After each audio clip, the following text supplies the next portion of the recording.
제가 문을 읽으면 성도님들께서 답을 읽겠습니다. 그리스도의 부활은 우리에게 어떤 유익을 줍니까?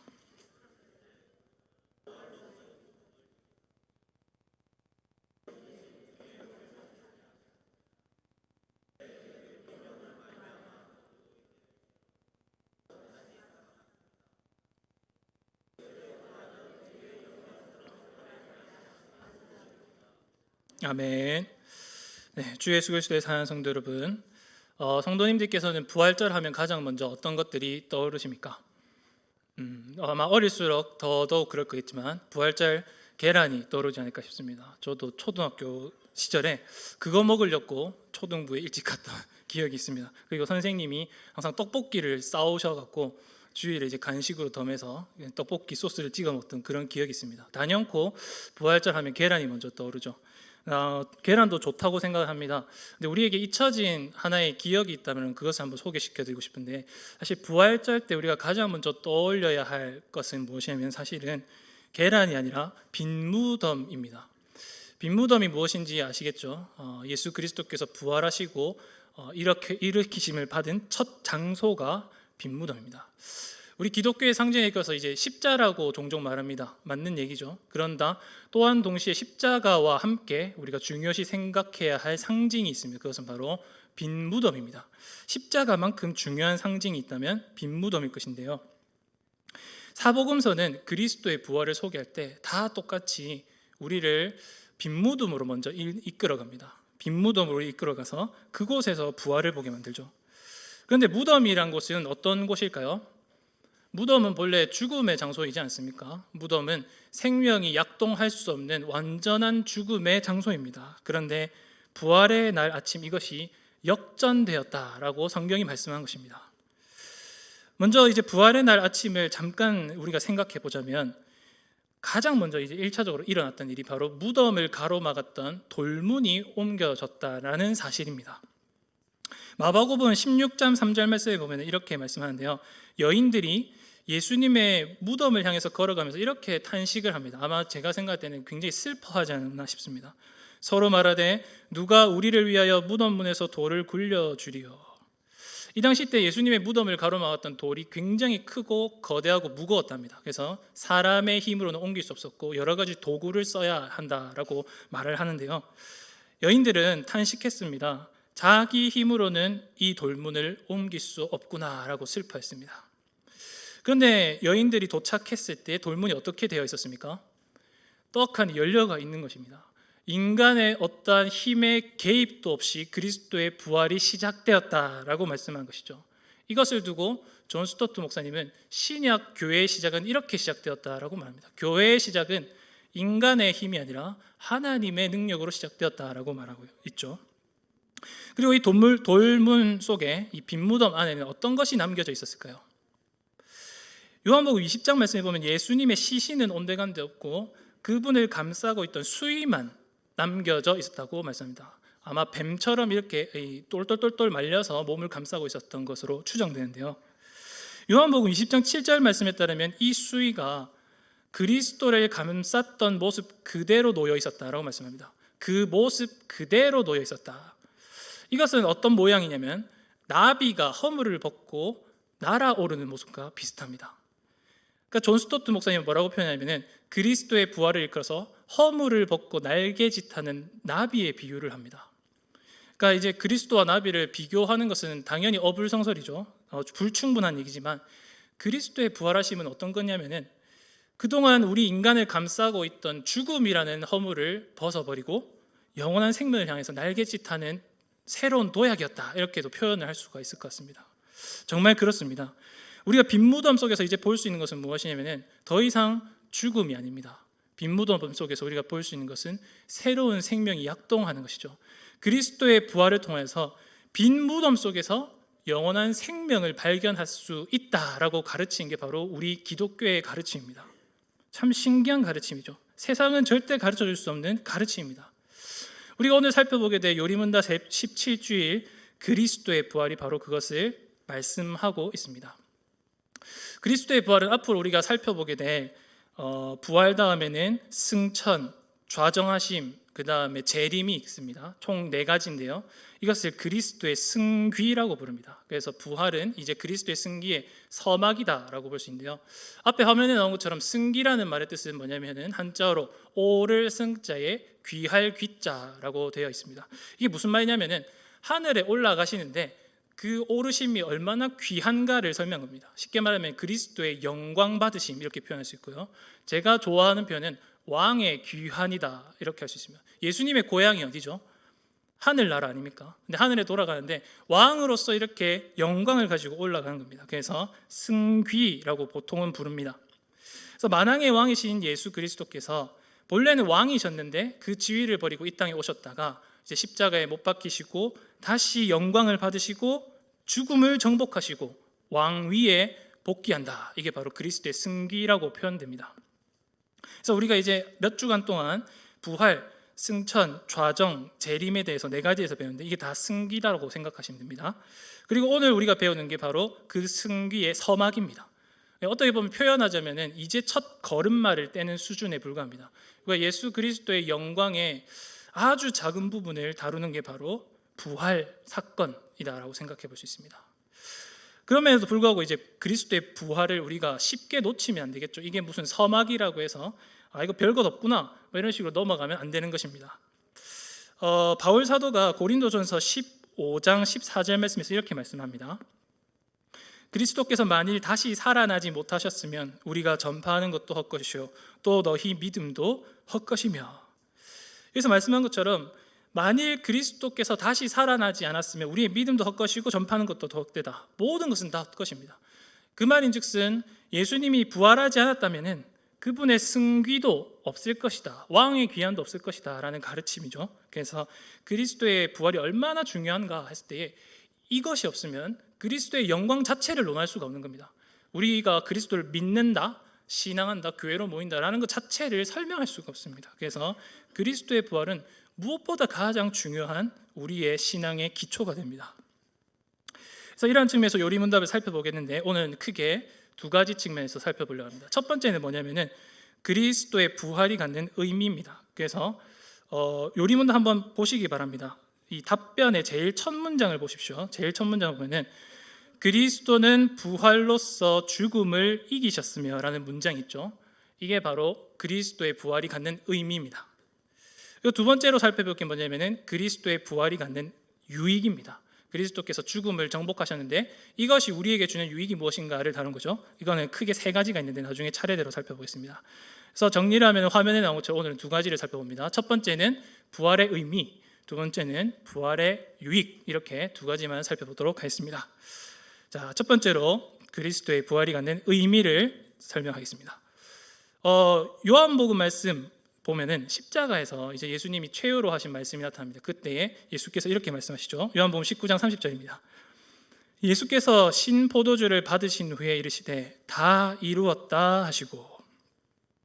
네, 여기 보시면 예수님이 제일 마지막에 영원히 떠나가실 때에 하셨던 말씀이 바로 다 이루었다라는 말씀입니다. 이 다 이루었다는 게 과연 무엇을 염두에 하고 말씀하신 것일까요? 이 말씀만 놓고도 사실은 설교할 게 참 많습니다. 성경 전체를 놓고 보면 이 다 이루었다는 말씀 속에 여러 가지 성취들이 나타나는데요. 우리가 생각할 것은 요한복음을 기록한 저자 사도 요한이 이것을 어떻게 생각했을까를 한번 살펴볼 필요가 있습니다. 요한복음 12장 31절로 32절 말씀인데요. 이 말씀 중요하니까 한번 같이 읽어보겠습니다. 앞에 화면을 보시면 됩니다. 시작. 이제 이 세상에 대한 심판이 이르렀으니 이 세상의 임금이 쫓겨나리라. 내가 땅에서 들리면 모든 사람을 내게로 이끌겠노라 하시니. 네, 여기 보시면 땅에서 들린다라고 되어 있죠. 예수님께서 땅에서 들리십니다. 승기죠, 승기. 오를 승자라고 했지 않습니까? 올라가십니다. 오를 때 일어나는 현상에 대해서 말씀합니다. 어떤 것이죠?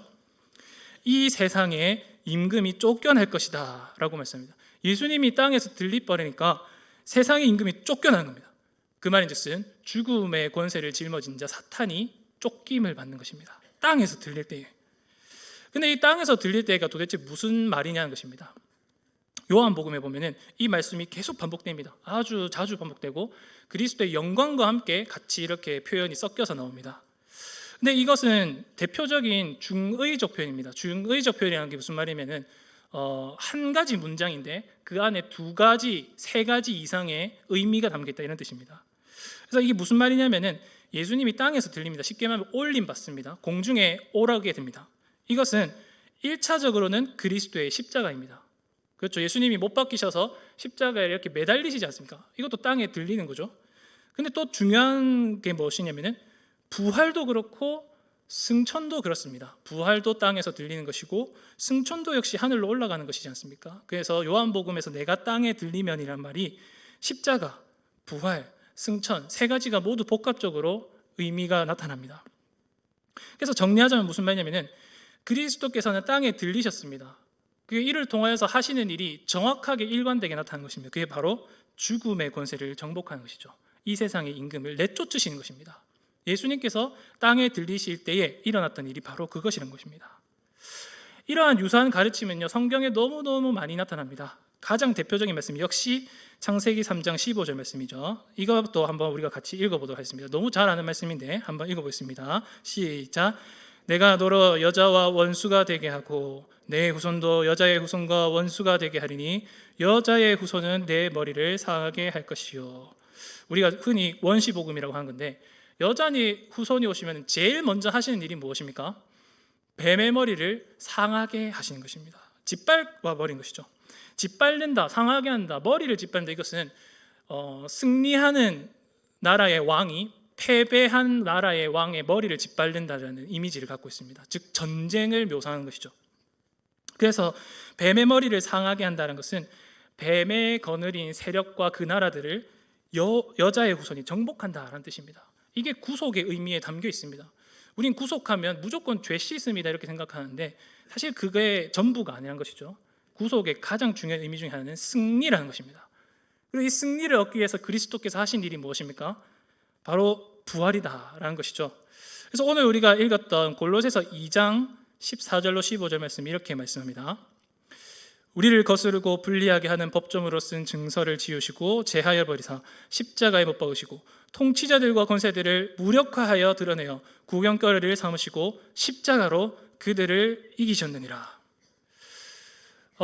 우리 크리스찬의 신앙을 가리켜서 약간 패배주의다 이렇게 말하는 경우가 있습니다. 자기 부인 혹은 우리가 십자가를 짊어진다 이래 버리니까 너무 우리가 울상을 짓고 살아야 된다 이런 식으로 얘기를 하는데요. 사실 이런 말씀 보면 그런 게 아니죠.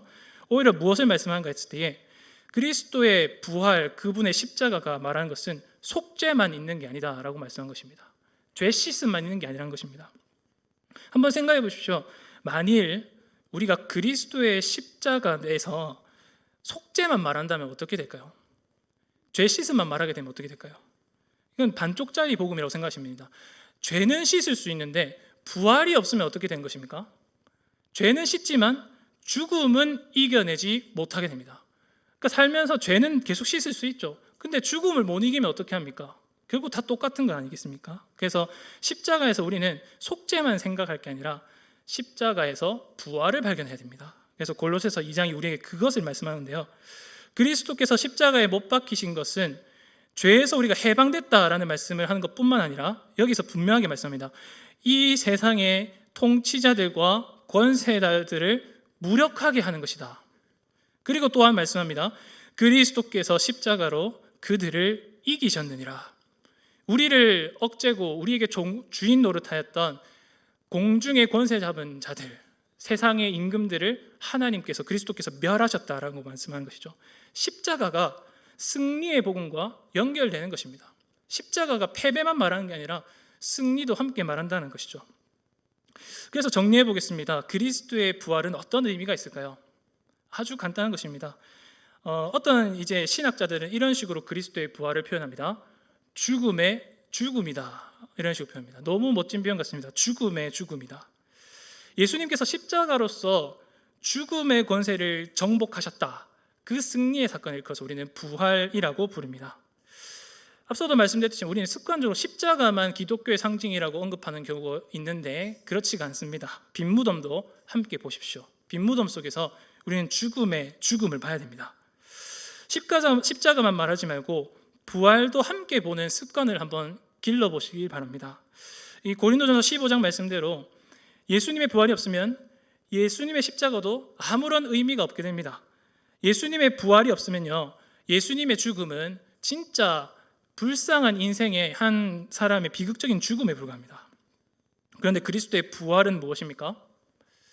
고대 교회의 교부들이 말했듯이 그리스도의 부활은 승리자 그리스도의 위대한 승기를 나타냅니다.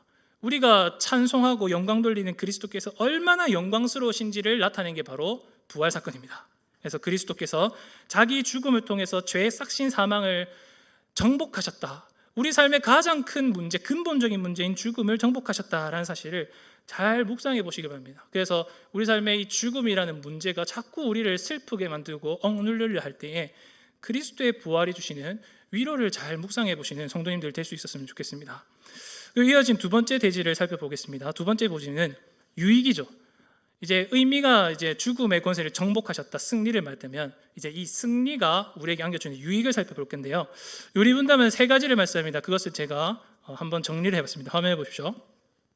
어려워 보이는데 간단한 겁니다. 과거, 현재, 미래로 이렇게 세 부분으로 나눠지는데 아주 영리하게 잘 말한 것 같습니다. 제가 한번 읽어보겠습니다. 첫 번째는 과거의 유익입니다. 죽으심으로써 얻으신 의에 참여한다. 두 번째 유익은 현재의 유익입니다. 새로운 생명으로 다시 살아간다.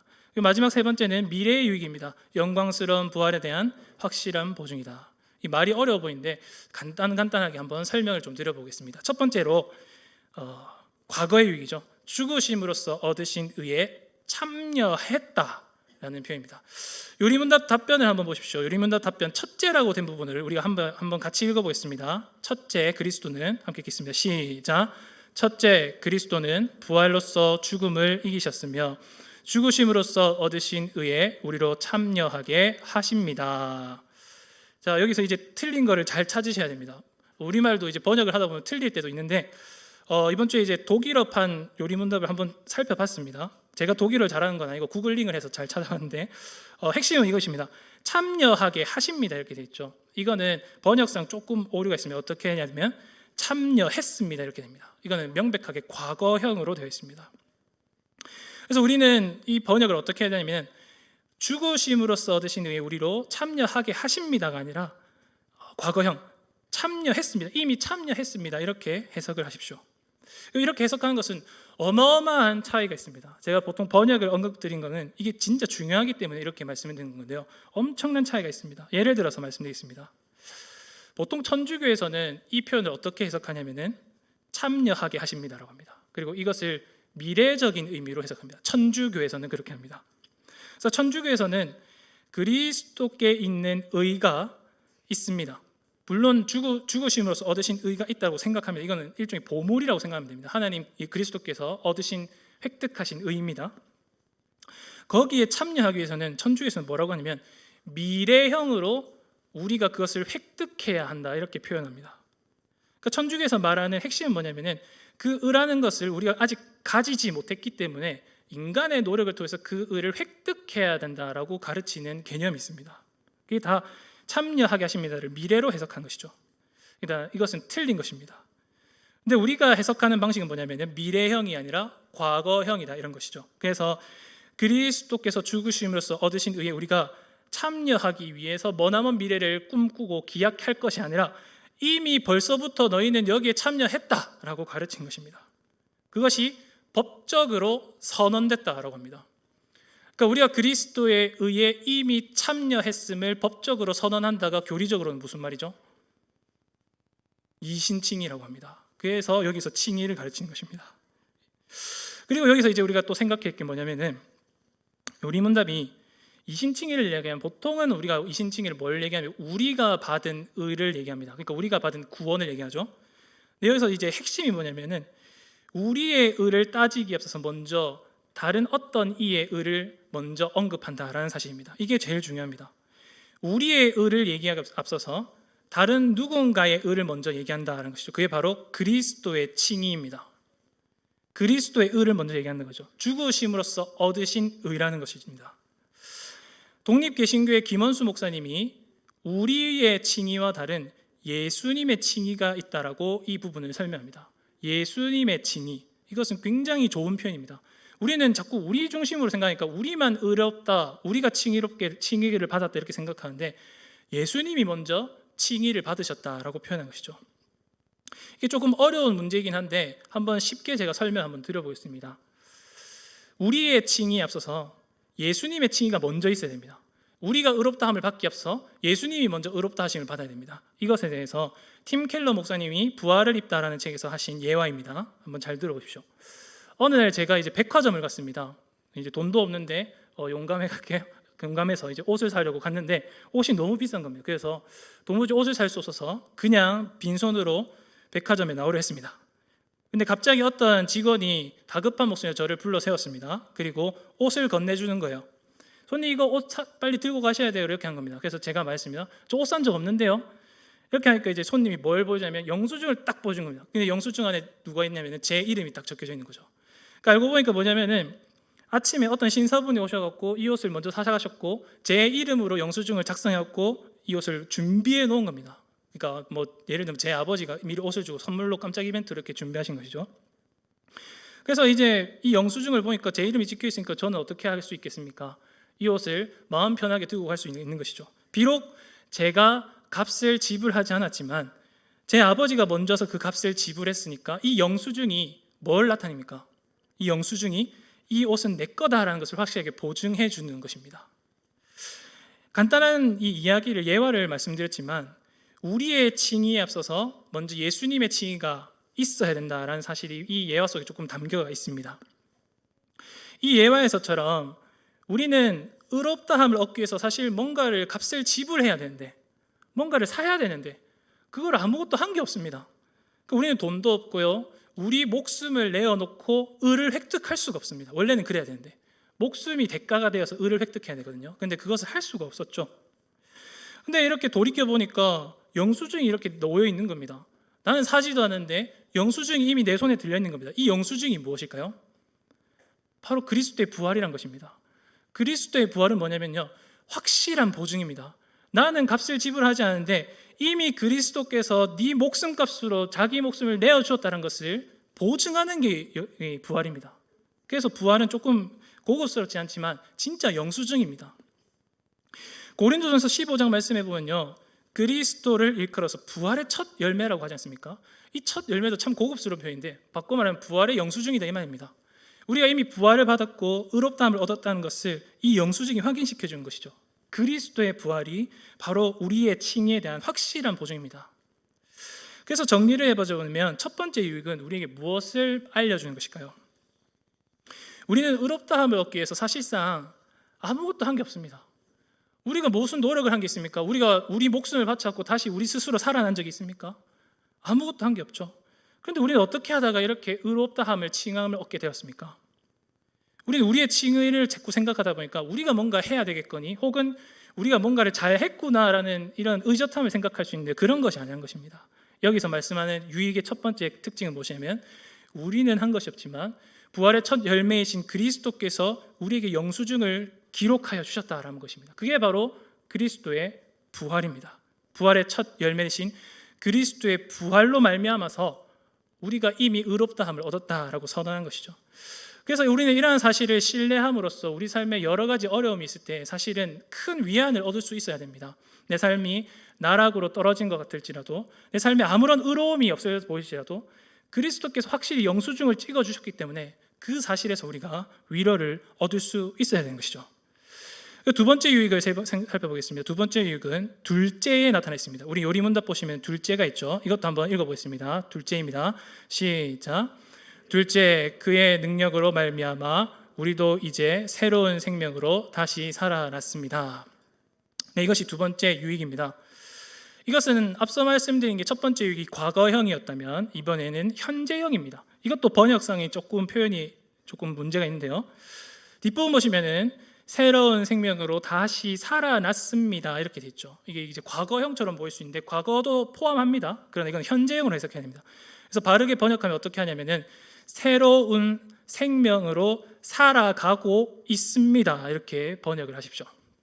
새로운 생명으로 현재형으로 살아가고 있습니다. 언제까지 살아갈까요? 그리스도께서 다시 오실 때까지 그렇게 새로운 생명으로 살게 될 것입니다. 쉬운 말입니다. 늘 우리가 듣던 말입니다. 옛사람을 벗었고 새 사람으로서 살아가는데 현장으로 계속 그 삶을 추구하며 살아간 것입니다. 이게 바로 그리스도의 부활의 두 번째 유익입니다. 일단 우리가 다 잘 알지만 한번 생각해 볼 게 있습니다. 첫 번째는 새로운 생명이 도대체 뭐냐입니다. 도대체 새로운 생명이 뭘까? 그것을 잘 알려주는 게 사실은 여러 가지 말씀들이 있지만 대표적인 것을 말씀드리겠습니다. 고린도후서 5장 17절 말씀입니다. 우리 화면을 보면서 함께 읽어보겠습니다. 시작. 그런즉 누구든지 그리스도 안에 있으면 새로운 피조물이라 이전 것은 지나갔으니 보라 새 것이 되었도다. 네, 새로운 생명은 무엇입니까? 새로운 피조물이 되는 것이죠. 아주 간단한 겁니다. 이게 무슨 말이냐면은 우리가 진짜 새롭게 창조되었다 이 말입니다. 그러니까 새 사람 입어라, 옛 사람을 벗어버리라, 구태의연한 것을 버려라 이렇게 하니까 아주 간단하게 우리 무슨 작은 삶의 습관들을 바꾸고 우리가 그동안 해왔던 잘못된 악습들을 버리고 뭐 이런 걸로 생각하기 쉬운데요. 훨씬 더 초월적인 얘기입니다. 완전히 새로운 종류의 인간으로 다시 태어나는 것입니다. 그 새로운 생명의 가치를 얕게 보지 마십시오. 마치 하나님께서 또 그리스도께서 만물을 새롭게 다시 창조하는 일이 우리 안에 적용되는 것입니다. 말씀으로 빛이 있으라 이렇게 말씀하신 그 능력으로서 우리가 다시 새 종류의 사람으로 태어나는 것입니다. 이게 그리스도의 부활의 유익이죠. 그리고 우리 안에 부활의 능력이 역사하게 되면요, 진짜 사람이 바뀌어 버립니다. 그러니까 이렇게 신앙생활 하다 보면 이렇게 보이죠. 옆에 계신 분들이 저 사람 진짜 바뀔까 이런 생각 보이시는 분들 솔직히 계시죠. 아마 저를 이렇게 도우셨던 10대 시절에 저를 보셨던 그런 선생님들이 저를 그렇게 생각하셨던 것 같습니다. 제가 예전에 사실은 부끄러운 얘기지만 고3 시절에는 교회를 한번 세어봤습니다. 3번 갔었습니다. 그러니까 진짜 방황을 많이 했었습니다. 저는 모태신앙이고 아버지가 장로님이신데 교회를 고3 때 3번 갔었습니다. 그래서 사실상 거의 포기 상태였었는데 어쩌다가 이렇게 목사가 됐는지 모르겠습니다. 그러니까 정말 20살 때 저는 개인적으로 아주 극단적인 회심을 경험했습니다. 아주 급진적인 회심을 경험했습니다. 근데 회심에 대해서 잠깐 말씀드리면 회심은 급진적인 회심과 점진적인 회심이 있습니다. 점진적이라는 것은 1년, 2년, 3년 이 정도 수준이 아닐 수도 있고요. 60년, 70년이 될 수도 있습니다. 그러니까 사람마다 다른 거예요. 그러니까 너무 포기하지 마십시오. 내 아들이, 딸들이 지금 교회를 떠나는데 이런 걸로 너무 좌절하지 마시고 계속해서 기도하십시오. 근데 핵심이 뭐냐면은 사람이 교회로 오고 신자가 되고 세례를 받고 변화되고 이런 것들이요, 그냥 우리가 볼 때는 그냥 직관적으로 봤을 때는 별거 아닌 것 같고 그냥 교회 왔구나 심심해서 왔구나 이렇게 막 치부할 문제가 아니란 겁니다. 진짜 창조의 능력이, 부활의 능력이 이 사람을 변화시켰다라고 생각하셔야 되는 겁니다. 놀라운 변화가 그 사람 속에서 일어났고 그 사람을 변화시켰고 그 사람에게 새로운 생명으로 살아갈 수 있는 힘을 더하여 준 것입니다. 그런 증거들이 바로 우리지 않습니까? 여러분들이 여기 있는 이유가 바로 그러한 새로운 생명이 여러분 안에 있기 때문에 여기 있는 것입니다.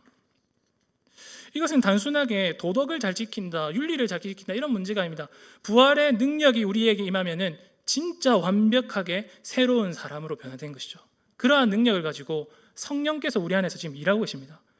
그러니까 삶을 살아보면서 그러한 능력을 우리가 맛보지 못한다면 사실은 불운한 것이죠. 그래서 우리가 한 주를 살아갈 때는 이러한 능력이 우리 삶 속에서 충만하게 일어나기 위해서 꼭 기도하셔야 됩니다. 항상 우울하고 항상 지쳐있는 삶을 살아갈 게 아니라 부활의 능력이 나의 삶을 어떻게 변화시킬까에 대한 기대감을 갖고 살아야 되는 것이죠. 그렇다면 성령께서는 우리 안에 어떻게 그 부활의 능력으로 역사하실까요? 사람을 바꾼다고 하는데 어떤 식으로 바꾸는 것일까요? 이것도 너무 많은 것들을 말할 수 있지만 제일 핵심 거를 말씀드리면 역시나 거룩이라고 하는 개념입니다. 거룩. 베드로후서 1장 4절 말씀입니다. 이로써 그 보배롭고 지극히 큰 약속을 우리에게 주사 이 약속으로 말미암아 너희가 정욕 때문에 세상에서 썩어질 것을 피하여 신성한 성품에 참여하는 자가 되게 하려 하셨느니라. 여기 보면은 베드로 사도가 부활의 능력을 맛보며 살아가는 성도들을 이끌어서 신성한 성품에 참여하는 자다라고 말씀합니다. 신성한 성품이 무엇일까요? 신성은 거룩이죠. 거룩한 성품이라는 겁니다. 내가 거룩하니 너희도 거룩하라. 하나님께서 거룩하시니까 우리도 그 하나님을 닮아가는 삶을 살아간 것입니다. 우리가 예전에 이제 오전 예배 때 들었지 않습니까? 그리스도를 흉내내는 삶을 산다는데 이런 의미입니다. 정말 신성한 성품에 참여하는 자가 된 것이죠. 사람이 변해가는데 점점점 날이 갈수록 하나님을 닮아가는 것입니다. 근데 여기서 베드로가 말하는 거룩이란 게 뭘까요? 도대체 하나님을 닮는다는 게 뭘까요? 거룩이란 게 1차적으로 생각하면 이건 구별이라는 뜻입니다. 구별. 그러면 이제 구별이라고 생각해서 한번 이거 적용시켜 보십시오. 아, 하나님은 구별됐구나. 그럼 우리도 구별돼야지. 이렇게 하면 당연히 사람의 생각은 어떻게 적용시키겠습니까? 어떻게 구별돼야 될까? 이거는 이렇게 구별시키고 저건 저렇게 구별시키고 다 딱딱딱 뭔가 도덕률처럼 이렇게 계산하면서 살아가겠죠. 근데 그런 거는 아닙니다. 거룩이란 말의 뜻은 구별이라고 우리가 생각할 수 있는데요. 또 다른 표현은 존귀함도 있습니다. 혹은 영화와 아름다움이라는 표현도 들어가 있습니다. 단순하게 구별되는 게 아니라 구별시키는 이유와 목적이 있는 것이죠. 그러니까 예를 들어서 우리가 어떤 귀한 물건이 있습니다. 집에 보물이 있어요. 아주 귀한 보물인데 이거를 집안에 그냥 아무렇게나 팽겨치지 않지 않습니까? 따로 이렇게 모셔도 둡니다. 구별시켜 놓습니다. 그것처럼 거룩이란 것은 이유와 목적이 있습니다. 이게 너무 귀하다 보니까 구별시키는 것입니다. 그럼에도 많은 분들은 오해를 합니다. 거룩을 생각할 때에 자꾸 구별하라 이렇게 하니까 이게 부담으로 다가오는 것 같아요. 그러니까 뭔가 잘 해야 될 것 같고 잘 단장해야 될 것 같고 잘 꾸며야 될 것 같고 멋있게 보여야 되고 뭐 이런 거로 생각하기 쉬운데 그런 게 아니란 겁니다. 다시 말씀드리지만 거룩이란 것은 무엇입니까? 구별시킬 이유가 있는 겁니다. 너무 귀하다 보니까, 너무 아름답다 보니까, 너무 값지다 보니까 구별할 수밖에 없는 겁니다. 거룩을 생각할 때 꼭 생각하십시오. 이것은 당위성의 문제가 아닙니다. 그렇게 해야 되니까 마땅히 그렇게 해야 되는구나 라고 하면서 막 묻지도 따지지 않고 구별해라 이런 식으로 하는 게 아니라 너무 귀하니까 구별될 수밖에 없는 겁니다. 그래서 거룩을 설명할 때 우리는 아름다움이라는 단어와 존귀라는 단어를 잘 생각하십시오. 18세기 미국의 설교자 조나단 에드워즈가 거룩의 길이라는 설교에서 이렇게 표현합니다. 좀 긴데 제가 생각할 때 거룩을 설명하는 가장 탁월한 서술인 것 같습니다. 한번 보십시오. 거룩은 가장 아름답고 사랑스러운 것입니다. 사람들은 어릴 때부터 거룩을 우울하고 까다롭고 불쾌하고 재미없는 것으로 생각하는 경향이 있습니다. 그러나 거룩은 본래 달콤하고 아주 사랑스러운 것입니다. 거룩은 다른 모든 아름다움보다 월등하게 탁월한 최고의 아름다움이며 사랑스러움입니다. 거룩이 사람의 영혼에 주는 달콤한 고요함과 고요한 황홀함은 얼마나 큰지요. 참된 거룩은 얼마나 부드럽고 겸손한지요. 참된 거룩은 얼마나 평화롭고 조용한지요. 거룩은 다른 어떤 존재보다 사람의 영혼을 순수하고 밝고 탁월하게 만들어줍니다. 거룩에 부활의 능력이 있다는 것이죠. 거룩이 사람을 아름답게 만든다는 겁니다. 그냥 단순하게 구별이 아니라 도덕을 지켜라 이 말이 아니라 귀하기 때문에 사랑스럽기 때문에 구별 짓는다는 것입니다. 거룩이 바로 그것입니다. 하나님 닮는다는 게 그런 겁니다. 하나님 닮는 게 무엇입니까? 거룩을 추구하라는 말이 무슨 말씀입니까? 무조건 종교성을 가지고 하나님 말씀대로 억지로 순종해라 이런 말씀입니까? 순종도 아름다워야 할 수 있는 거 아닐까요? 순종도 영광스러워야 할 수 있는 거 아닙니까? 그래서 그리스도의 부활의 두 번째 유익을 한번 잘 생각해 보십시오. 그리스도의 부활의 두 번째 유익은요, 하나님께서 우리를 거룩하게 하신다는 겁니다. 우리를 새로운 생명 가운데 살게 하신 겁니다. 근데 그 거룩이 무엇입니까? 그 거룩은요, 우리가 단순하게 착하게 사는 것의 문제가 아닙니다. 물론 착하게 살아야 되죠. 도덕적으로 살아야 됩니다. 그런데 거룩의 핵심은 사실은 그런 것이 아닙니다. 단순하게 착하게 사는 것을 넘어서 우리가 점점 더 하나님의 그 아름다우심에 빠져드는 것이라고 한번 생각을 해보십시오. 하나님을 너무 사랑하게 되는 겁니다. 거룩의 본체이신 우리 주 예수 그리스도를 사랑하는 게 거룩한 삶입니다. 압도적인 그리스도의 영광에 우리가 흠뻑 빠져들었고 그분을 흠모하며 살아가는 것이죠. 조금 더 쉽게 말씀드리면 부부 관계와 비슷합니다. 부부는 닮는다는 말이 있지 않습니까? 부부는 닮는 것이죠. 근데 닮는다는 게 무엇입니까? 억수로 노력을 해야 된다 이런 뜻은 아니지 않습니까? 살다 보니까 닮아지는 것이죠. 그것처럼 우리가 그리스도를 신랑 삼아서 살아갈 때에, 그리스도께 흠뻑 빠져 살아갈 때에 당연하게 우리의 신랑 되신 그리스도를 닮아갈 수밖에 없는 것입니다. 그분을 사랑하고 그분의 아름다우심에 우리가 흠모되면 될수록 그분처럼 우리도 거룩해지는 것이죠. 그러한 삶을 한번 살아보시길 바랍니다. 오늘 저녁부터 한번 해보십시오. 잠을 죽으시기 전에 한번 눈 감고 그리스도를 묵상해 보십시오. 이거 되게 쉬운 문제는 아닙니다. 그리스도 묵상하면은 또 십자가가 먼저 떠오를 수 있습니다. 그러나 십자가를 통과해서 부활 한번 묵상해 보십시오. 그리스도께서 얼마나 영광스러우신지를 한번 묵상해 보시면서 그분을 점점 더 흠모하고 사랑하기를 추구하시길 바랍니다. 이것이 바로 그리스도의 부활의 두 번째 유익입니다. 이거 마지막 세 번째 유익은요, 제가 아주 짧게 준비했습니다. 이 요리문답 제 22주일 나중에 다루게 됩니다. 그때 보면은 육의 부활에 대해서 다루게 됩니다. 그때도 똑같은 내용이 이어지기 때문에 딱 한 가지만 말씀드리고 마치겠습니다. 세 번째 유익은 미래의 유익입니다. 영광스러운 부활이 우리에게도 있을 것이다 라고 말씀한 것이죠. 재림의 날에 우리의 몸이 다시 살아서 거룩하신 하나님과 함께 영원토록 살게 될 것이다 라는 것을 가르칩니다. 이 부활, 영광스러운 부활에 관해서 아주 짤막한 시 한 편만 읽어드리고 말씀을 맺겠습니다. 미국의 복음주의 설교자 존 파이퍼 목사님이 장래의 은혜라고 하는 책에서 쓰신 시입니다. 조금 이것도 긴데 시이기 때문에 잘 음미하면서 너무 공부다 생각하지 마시고 눈도 감아보시면서 한번 들어보시기 바랍니다. 주님은 모든 눈물을 닦으시고 신부를 보기 위해 돌아서십니다. 신부의 심장은 이때를 1000년 동안 동경했습니다. 그분의 얼굴은 태양처럼 빛나고 모든 진노가 사라졌습니다. 신부는 기쁨에 쌓여 주인의 음성을 듣습니다. 여길 보아라, 이리 오라, 땅의 모든 좋은 것을 취하라, 이리 오라, 땅은 즐거움으로 소생케 되리라. 소경이 날아다니는 새를 바라보고 벙어리가 소리 높여 노래합니다. 당뇨병 환자도 마음껏 먹고 심장병 환자는 언덕을 내달립니다. 점든바리가 걷고 귀머거리가 듣습니다. 암에 걸렸던 장기가 깨끗해지고 관절염에 걸렸던 관절들이 유연하고 부드럽게 움직입니다. 모든 고통이 사라졌습니다. 마음 깊이 뿌리 내리고 있던 모든 슬픔과 끊어버리지 못하던 오랜 죄악의 모든 자취가 사라졌습니다. 남은 것은 오로지 기쁨뿐입니다. 그리고 오고 오는 모든 세대 사람들은 우리의 주권자이신 하나님을 마음으로 이해하고 사랑합니다. 우리는 이러한 기쁨을 앞으로 영원토록 누리게 될 것입니다. 그래서 성도 여러분, 말씀을 맺겠습니다. 영광스러운 부활을 기대하고 살아가십시오. 이 영광스러운 부활을 기대하고 계십니까? 우리 중에는 육신의 고통 때문에 많은 어려움을 겪는 분들이 계시죠. 정신적인 고통 때문에 슬퍼하시는 분들이 계십니다. 생계 문제 때문에 내일은 뭐 먹지 근심하며 사는 분들이 계시고, 삶에 위로가 없어서 우울증에 허덕이시는 분들이 계시고, 하루하루 약으로 연명하는 사는 분들이 계십니다. 그리고 사랑하는 사람을 일찍 여의고 평생 사무치는 그리움 속에 살아가시는 분들도 계시죠. 모든 것이 다 병들어 있고 모든 것이 다 슬픈 덩어리입니다. 그런데 성도 여러분, 오늘 말씀을 맺으면서 성도님들께 꼭 말씀을 드리겠습니다. 우리가 현재 당하는 모든 고통은 절대 영원한 것이 아닙니다. 우리는 때로는 삶에서 여러 가지 시련을 당합니다. 우리 삶이 그 시련 앞에 완전히 잠식당한 것처럼 보일 수 있습니다. 그런데 성도 여러분, 그런 삶에서도 절대 잊지 마십시오. 저녁이 아무리 길어도 아침은 반드시 찾아옵니다. 시편 30편 5절 말씀입니다. 그의 노염은 잠깐이요 그의 은총은 평생이로다. 저녁에는 울음이 깃들일지라도 아침에는 기쁨이 오리로다. 우리는 아직까지 저녁을 살고 있습니다. 그래서 많이 힘들죠. 그런데 기대하십시오.